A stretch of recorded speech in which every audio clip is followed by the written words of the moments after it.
Notre thème de ce matin, c'est ce mystère est grand. Ce mystère est grand. Nous continuons donc notre lecture de l'Épître aux Éphésiens et nous sommes maintenant arrivés au chapitre 5. Parlant du mariage, dans ce 5e chapitre, au verset 32, Paul dit, ce mystère, le mystère du mariage, est grand. Parce qu'en réalité, il concerne Christ et son Église.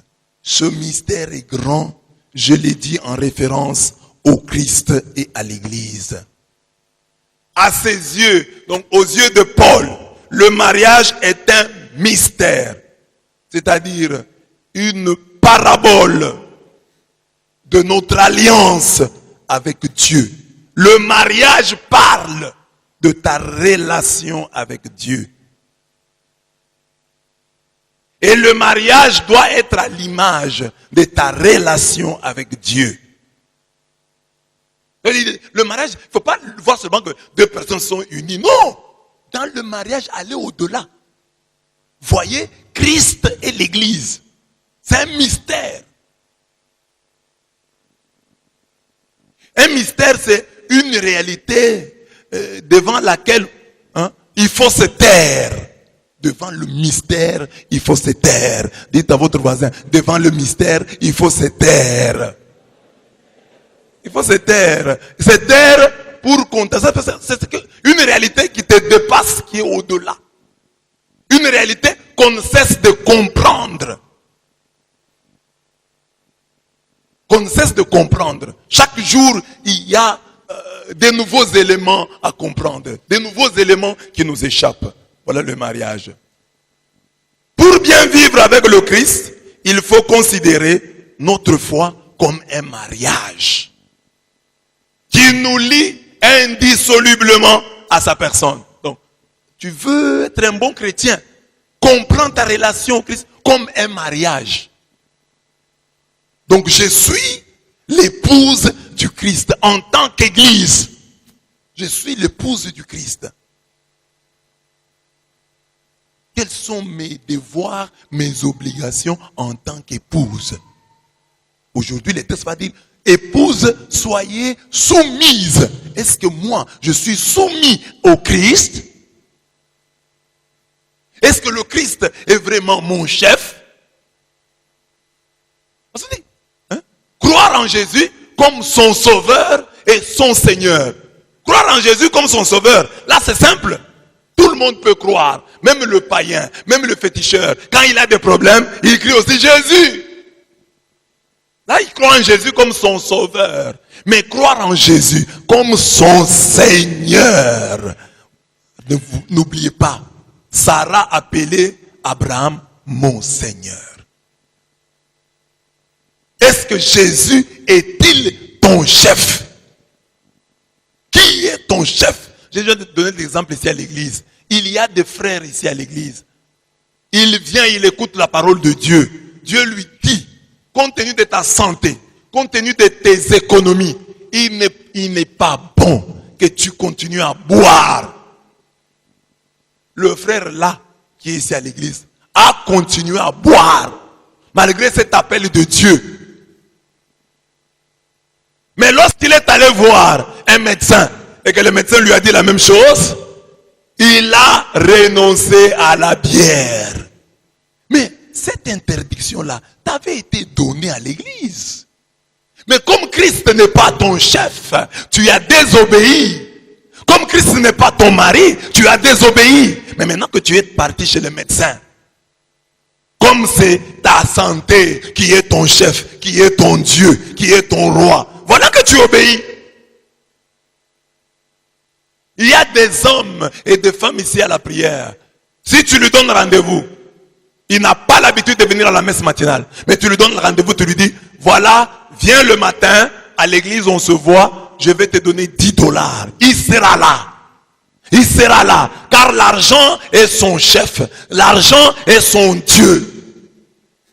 Mais si on lui prêche, on dit, Jésus veut te rencontrer chaque jour. Il y a un repas qui est préparé chaque jour pour toi. Tu as la possibilité d'écouter la parole de Dieu, de manger le livre chaque matin, de communier à son corps et à son sang chaque matin.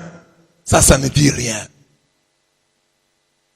Mais lorsque c'est pour l'argent, donc Jésus n'est pas encore ton Seigneur. La même chose, il y a des filles, il y a des garçons, il y a des femmes et des hommes qui viennent à la prière pour satisfaire, pour faire plaisir à sa fiancée, pour faire plaisir à son mari, à son fiancé. C'est ainsi que vous verrez, il y a des filles qui venaient à l'église, mais lorsque les fiançailles se sont rompues, elles ne sont plus aussi régulières qu'avant. Parce qu'elles avaient une motivation. Je vais à l'église, je vais rencontrer mon fiancé. Je vais à l'église, je vais rencontrer ma fiancée. Alors je vais la rencontrer chaque matin. Alors je vais le rencontrer chaque matin. Et il est là à l'église pour rencontrer son être cher. C'est pas pour Jésus. Jésus n'est pas son Seigneur. Son Seigneur, c'est son fiancé. Sa fiancée. Donc, regardez dans votre foi. Qui est votre chef? À qui êtes-vous soumis? Vous êtes soumis au curé, hein, mais pas au Christ. Vous êtes soumis au pasteur, mais pas au Christ. Votre époux, c'est Jésus.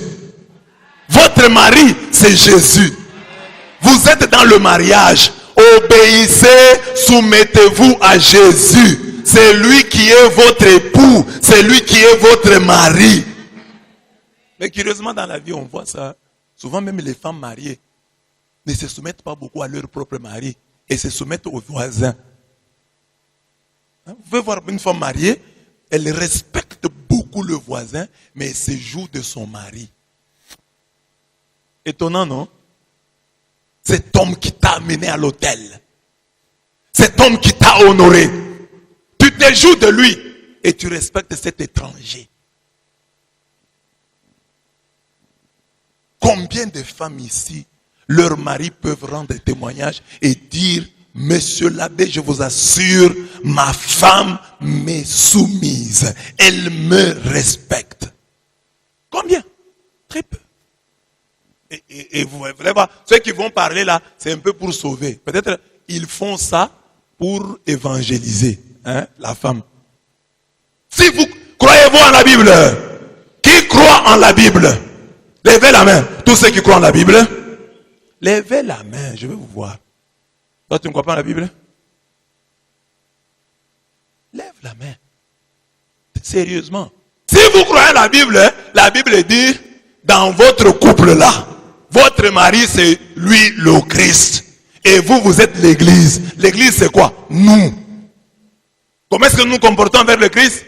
Nous nous mettons à genoux. Nous l'adorons. Pour t'adorer. Pour t'adorer. Qui adore? Qui adore l'autre? L'église ou le Christ? Est-ce que tu es prête aujourd'hui, toi, à chanter ton mari? Hein? C'est-à-dire, qui dans le couple là-bas? Je pose la question ici aux mamans. Dans les couples, généralement, sont les mamans qui ne disent rien. Sont les papas qui disent, qui ont commencé d'avoir l'histoire. Je t'aime, je t'aime. Éphésiens. La femme doit être soumise à son mari. Et la soumission, c'est quoi? Quand le mari dit, c'est fini, c'est fini. Tu cherches à aller dans le mariage, regardez maintenant le problème. Ça, tu trouveras une femme comme ça, qui te respecte. Tu trouveras peut-être une femme belle, une femme intelligente, mais une femme soumise. Une femme qui te respectera. Est-ce que tu la trouveras? Ou dans ton mariage, tu commenceras à faire le philosophe? J'essaie seulement de comprendre, monsieur l'abbé. Si on fait ça, bon, on ne va pas s'en sortir. Nous acceptons les choses telles qu'elles sont. Amen. Est-ce que les mamans qui sont ici sont soumises, malgré les prédications? C'est parce que j'expliquais comment est-ce que nous pouvons être soumis au Christ. Parce que le mystère est grand, il concerne notre... Quand on parle du mariage dans la Bible, quand vous entendez le mot mariage, pensez d'abord à votre relation à Jésus-Christ. Est-ce que moi je suis une épouse? Au lieu de demander, ma femme soit soumise, mon mari aime moi. Regarde ta relation avec le Christ. Le Christ lui a déjà fait sa part. Il t'a aimé. Il s'est livré pour toi. Lui comme époux, il est à la hauteur. Mais toi comme épouse, toi comme église, es-tu à la hauteur? Sommes-nous une église soumise? C'est le problème. Est-ce que notre paroisse ici, nous vont dire, ah, c'est une paroisse des disciples. L'église épouse, soumise à Jésus-Christ. Jésus-Christ qui est un époux mystérieux. Ce n'est pas n'importe quel époux. Hein. Il est Dieu. Si ton mari est le roi, si ton mari est le chef de l'État, tu vois un peu les exigences que tu as. Maman Denise ne peut pas sortir de chez elle à n'importe quelle heure. Elle doit informer son mari, elle doit informer la sécurité, c'est tout ça. Donc, elle a des interdits en tant qu'épouse du chef de l'État. Des interdits qui sont proches de ceux du chef de l'État, parce qu'elle est épouse du chef de l'État. Je trompe. Je trompe. Ils doivent comprendre que la femme que j'ai, je dois l'aimer. Moi, je suis le Christ. Que même malgré mes faiblesses, je dois aimer cette femme. Comme le Christ. C'est ça l'objectif. Christ, comment Christ nous a aimés? Il s'est livré pour nous. Donc moi aussi, je dois me livrer pour cette femme. Quand tu vas épouser une femme, c'est pour te livrer pour elle. Tout homme doit être capable de mourir pour sa femme. Parce que le Christ est mort pour l'église. Papa, tu vas dire, homme, femme, sois soumise. C'est très bien. Mais est-ce que toi, tu es prêt à mourir pour ta femme? Parce qu'on te dit, tu es le Christ. Et le Christ est mort pour l'église. Combien d'hommes sont capables de mourir pour leur femme ici? Amen. Tous les papas capables de mourir pour leur femme, levez la main. Quand vous n'êtes pas capable de mourir pour votre femme, fermez la bouche quand elle aussi, elle non plus, ne vous est pas soumise. Match nul. Vous êtes donc un couple qui n'est pas à l'image de la relation Christ et Église. La femme doit voir, l'homme doit lui-même sentir que je suis prêt, je suis disposé à mourir pour ma femme. Amen. Amen. Quel est l'homme qui est comme le Christ, qui s'est livré pour l'église, qui est mort pour l'église? Quel est l'homme qui peut mourir pour sa femme? Parce que c'est facile, hein? Quand on est Ephésiens 5, on court vite. Femmes, soyez soumises. Mais on a dit, Marie, aimez vos femmes comme le Christ aime l'église. Comment est l'église? L'église est pécheresse. Comment est l'église? L'église est problématique. Mais le Christ l'aime toujours. L'aime toujours. Parce que les gens croient que ce qu'on a demandé aux femmes, c'est ce qui est compliqué. Non! C'est ce qu'on a demandé aux hommes qui est compliqué. Parce que les hommes ont comme modèle le Christ. Le Christ qui est parfait. Tandis que les femmes ont comme modèle l'église. L'église qui est imparfaite. Donc ce sont les hommes. Dans le mariage, c'est lui qui doit produire le maximum. Ce n'est pas la femme. C'est l'homme. Parce que lui aime à l'exemple du Christ. Il aime comme le Christ. Est-ce que tu as assez d'énergie? Toi qui veux te marier, toi qui cherches une femme, tu as assez d'énergie pour aimer cette femme comme le Christ aime l'église? Et toi, femme qui accepte ce mari, est-ce que tu crois, quand tu le regardes, tu vois qu'il a assez d'énergie pour t'aimer comme le Christ a aimé l'église? Est-ce qu'il peut mourir pour toi? Est-ce qu'il peut mourir pour toi? Ce garçon qui est capable de te prendre l'argent des frais scolaires, des frais académiques, il prend les frais académiques, il bouffe. Et tu dis, il va m'épouser. Mais ça, ce n'est pas le Christ. Parce qu'il ne peut pas mourir pour toi. Au lieu de mourir pour toi, il vient te tuer. Il vient t'assassiner.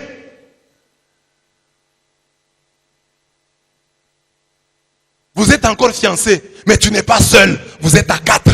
Et toi tu dis, je vais me battre, je vais arracher ce titre de gloire. Tu sais ça. Et tu dis, quand il va m'épouser, il va changer. C'est bien, comme tu as beaucoup de foi. Mais tu n'as la foi que dans ces domaines-là. Ce n'est pas de la foi. C'est ton cœur qui te trompe. C'est le diable qui est entré pour te tromper. Christ m'a aimé et s'est livré pour moi. Christ a aimé l'église et s'est livré pour elle. Christ se bat pour que l'église soit toujours propre, pour que l'église soit sans ride, sans tache, immaculée. C'est ça le combat de Christ. Une église immaculée, une église sans tache, une église sans ride, une église toujours jeune. C'est ça l'amour. Les papas, il y a des papas ici qui demandent aux femmes la soumission. Mais on ne voit pas le caractère sacrificiel de l'engagement du mari pour que sa femme mange.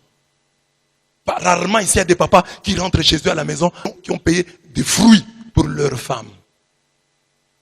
Est-ce qu'il y a un papa qui peut penser que c'est dans mes devoirs de payer des fruits à ma femme? Tu te sacrifies aussi. Ma femme doit manger des fruits. Non? Elle doit être soumise. Et quand un homme aime sa femme, il aime sa femme. C'est-à-dire lui donner le meilleur de soi-même. Tu ne peux pas avoir une grâce dont ta femme ne profite pas, mais dont profitent les filles du quartier, les filles de la paroisse. Si tu es gentil, que le premier bénéficiaire, ou la première bénéficiaire de cet amour soit ta femme. Ta gentillesse, qui doit avoir ça? Ta femme. Ta richesse, qui doit profiter? Ta femme. Ta tendresse, qui doit profiter la première? Ta femme. Ta poésie. Il y a des papas ici qui sont des poètes, hein, mais n'ont jamais fait des poèmes pour leurs femmes. Fais leur travail, parce que c'est le Christ qui fait le premier pas. Quand tu as aimé la femme, tu l'aimes toujours, tu l'aimes en tout temps, et qu'elle n'est pas soumise. Alors là, tu peux parler. Tu peux dire, voilà, moi j'ai fait ma part comme Christ. Quelle est ta part? J'ai essayé d'imiter le Christ. Est-ce que la femme est soumise? Maintenant, la femme peut aussi dire, ah, mon mari m'aime. Ah, c'est Marie qui m'aime comme le Christ. Je dois être soumise. Amen. Amen. Ce mystère est grand. Il concerne le Christ et son Église. Alors que chacun tire parti de cette parole qui est donnée. Que chacun dise, voilà le positif que moi je prends. Comme femme. Oui. Est-ce que mon mari m'aime? Oui, il m'aime. Même s'il a des défaillances, même s'il a des choses, il y a des choses que M. Robert a citées ici, que mon mari ne fait pas. Mais quand je regarde l'ensemble, quand je fais, je passe en revue toute notre vie, je puis dire que cet homme m'aime. Parce qu'il m'a amené à l'église, il m'a honoré, il a fait ceci. Il mérite mon respect. S'il y a des hommes que je respecte, alors je dois le respecter lui davantage. C'est ça la soumission simplement. C'est une question de respect. Je respecte mon mari. Je ne peux pas lui répondre de cette manière. Même quand je suis fâché, je ne répondrai jamais comme ça. Il y a des choses que je ne peux pas lui dire. Quoi qu'il arrive. Amen. C'est-à-dire que pour une femme, la manière de montrer l'amour, c'est le respect. C'est comme ça que tu vas aimer ta femme comme Christ aime l'église. Quelle église? Mais une église imparfaite, mais qui est appelée à être parfaite. Parce que l'église doit être à l'image de la Vierge Marie, qui a été l'épouse du Saint-Esprit. Et qui, elle, est une épouse soumise et obéissante. C'est ça l'idéal. Être église à la manière de la Sainte Vierge Marie. C'est pourquoi on dit, elle est première en chemin. Amen. Là, j'ai expliqué le mystère du mariage.